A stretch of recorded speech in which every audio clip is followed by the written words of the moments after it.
లోకేష్ గారి నాయకత్వం లోకేష్ గారి నాయకత్వం జై తెలుగుదేశం జై తెలుగుదేశం జై తెలుగుదేశం జై తెలుగుదేశం.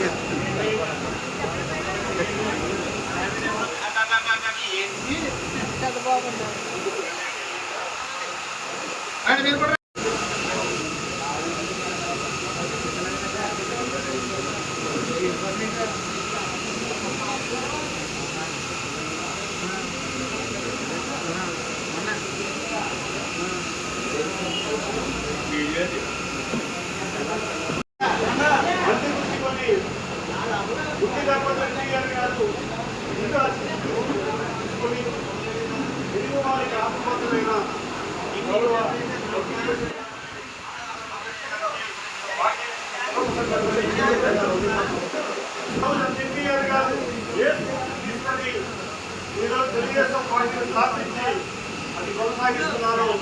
గౌరవ నేను ఢిల్లీ నుంచి తర్వాత చాలా మంది ప్రజలతో మన తెలుగుప్పుడు బ్రిటిష్ వాళ్ళ టైంలో స్వాతంత్ర ఉద్యమంలో కూడా వాళ్ళ పూర్వీకులు కూడా పోరాటం చేసి వాళ్ళు జవాబు చేసిన తెలుగు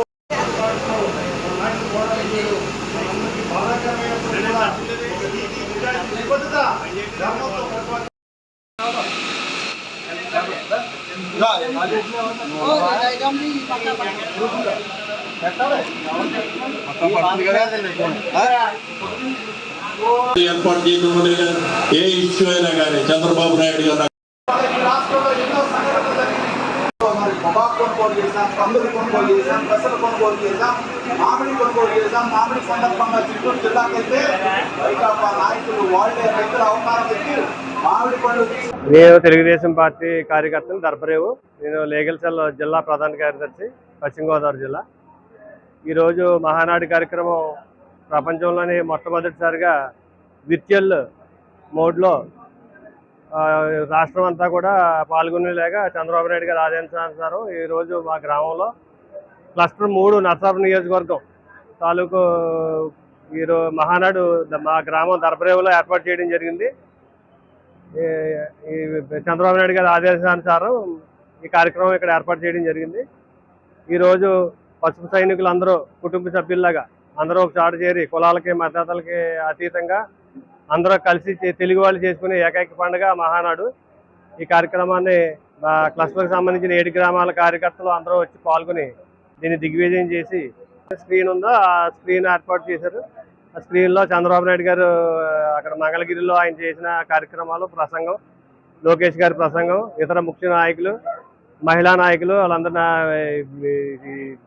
వాళ్ళ ఇచ్చిన సందేశం అంతా కూడా ఇక్కడ కార్యకర్తలు విర్చువల్గా స్క్రీన్ మీద చూసి వాళ్ళందరికీ మద్దతు తెలిపారు. కార్యకర్తల సంక్షేమం గురించి, స్త్రీ శక్తి గురించి ఈసారి మహానాడు ప్రత్యేకంగా స్త్రీ మహిళా శక్తి కోసమే ఒక టీంతో ఏర్పాటు చేయడం జరిగింది. దానికి సంబంధించిన తీర్మానాలన్నీ కూడా ఇక్కడ కార్యకర్తలు అందరూ వీక్షించారు. కార్యకర్తల సంక్షేమానికి లోకేష్ గారు చేస్తున్న కృషి, చంద్రబాబు నాయుడు గారు మహిళా శక్తికి ఎప్పుడు కూడా తెలుగుదేశం పార్టీ అండగా ఉంటుంది. మహిళలకి వాళ్ళందరినీ ప్రోత్సహించి ముందు మహిళా నాయకత్వాన్ని ఎదకు తీసుకురావాలన్న ఉద్దేశంతో ఈ మహానాడులో తీర్మానించడం జరిగింది. ఈ కార్యక్రమానికి వచ్చిన కార్యకర్తలందరికీ కూడా ప్రత్యేకంగా మా గ్రామం తరఫున కృతజ్ఞాభినందనలు తెలియజేస్తున్నాం.